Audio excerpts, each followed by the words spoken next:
এই অধ্যায়ে আমরা ওয়েব ডিজাইনের উপর একটি পূর্ণাঙ্গ প্রজেক্ট তৈরি করব, যেটা আমরা পর্দায় দেখতে পাচ্ছি। দেখুন যে প্রজেক্টে আলহেরা মাল্টিমিডিয়ার একটি ওয়েবসাইট আমরা তৈরি করেছি।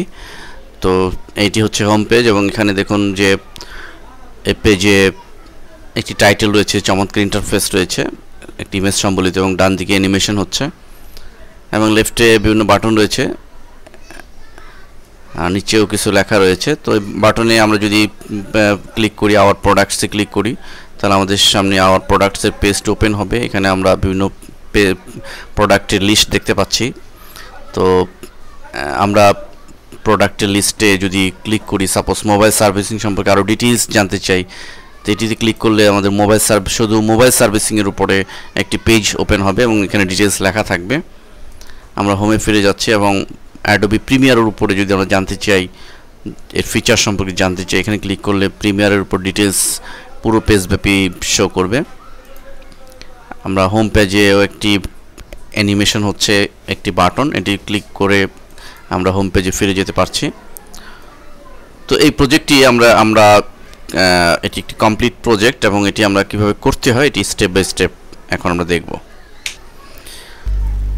তো প্রজেক্টের শুরুতেই আমরা যে কাজটি করে নিব, যে এটির আমাদের লোকাল ড্রাইভে, যেহেতু এই ওয়েবসাইটটি আমাদের একটি সার্ভারে রাখতে হবে, সো সার্ভারে রাখার আগে আমাদের এটি হার্ড ডিস্কের লোকাল ড্রাইভ একটি নির্দিষ্ট রুটে সাইট ম্যানেজমেন্টের আন্ডারে রাখতে হবে। আমরা সাইট ম্যানেজমেন্ট সম্পর্কে আলোচনা করেছি। তো আমাদের যত রিসোর্স থাকবে এই ওয়েবসাইটে, যত ডাটা থাকবে, যত ইমেজ থাকবে, সব কিছু একটা নির্দিষ্ট রুটে, একটা নির্দিষ্ট ফোল্ডারে আমরা রাখবো সাইট ম্যানেজমেন্টের আন্ডারে। তো এই কাজটি আমরা আগে প্রথমে করে নিব। তো আমরা সাইট মেনুর নিউ সাইট কমান্ডের মাধ্যমে একটি সাইট তৈরি করেছি। দেখুন এখানে সাইটটি শো করছে সাইট উইন্ডোতে, এবং আমরা যদি এটি আমরা মূলত ই ড্রাইভে আলহেরা মাল্টিমিডিয়া নামে এই সাইটটি আমাদের ক্রিয়েট হয়েছে।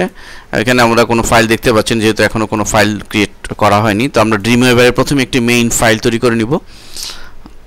এই সাইটের ডান বাটন চেপে নিউ ফাইল, এবং এখানে আমরা প্রথম, যেহেতু এটি মেইন ফাইল, সো আমরা এটির নাম দেব ইন্ডেক্স HTML এক্সটেনশনটি থাকবে। তো আমরা যদি আমাদের সাইটে চলে যাই, আমরা ইন্ডেক্স নামে একটি ফাইল এখানে পাবো আমাদের ফোল্ডারে, যেটি তৈরি হয়েছে। তো এরপর আমাদের প্রথমেই আমাদের ওয়েব পেজে যে কাজটি করেছি, প্রথমেই দেখুন একটি টাইটেলে একটি ইমেজ সেট করেছি।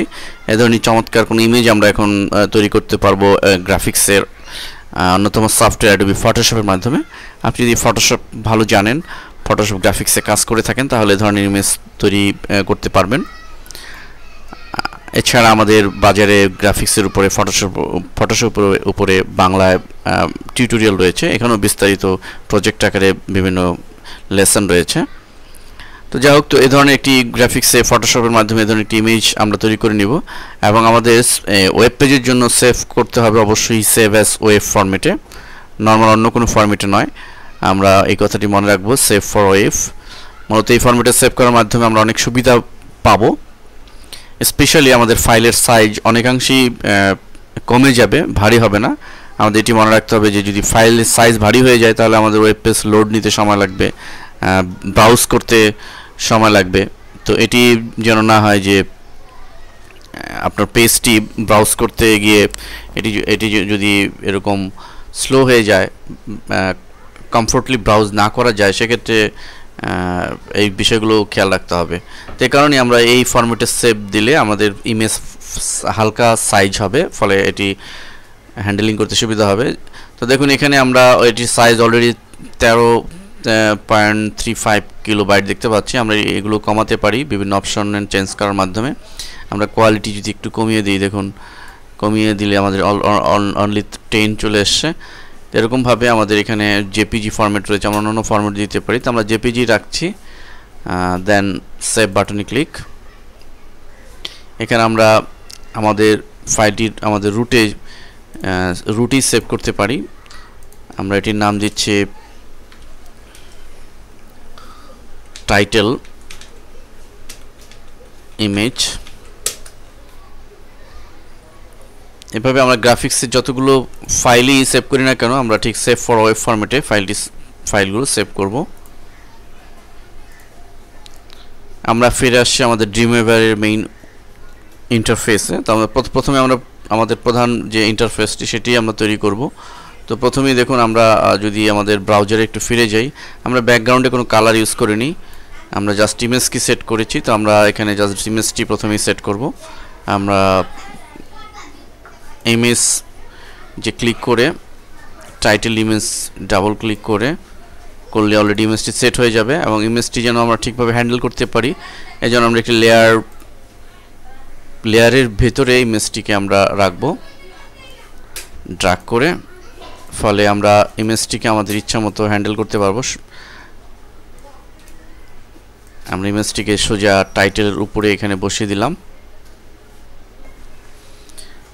আমাদের ইমেজের কাজ কমপ্লিট। এখন দেখুন যে আরেকটি বিষয়, সেটা হচ্ছে আমরা ডান দিকে একটি অ্যানিমেশন হচ্ছে। তো এই চমৎকার একটি অ্যানিমেশন আপনিও সেট করতে পারেন। এই অ্যানিমেশনগুলি মূলত করা হয় বিভিন্ন অ্যানিমেশন সফটওয়্যার দিয়ে, like Macromedia flash, 3D studio max বা অ্যানিমেটেড জিফ।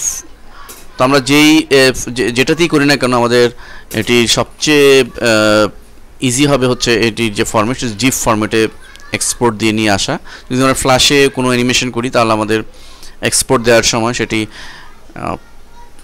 জিফ ফরম্যাটে আমরা এক্সপোর্ট দিব, তাহলে আমাদের কোনো ঝামেলা ছাড়াই এটি আমরা আমাদের পেজে সেট করতে পারবো।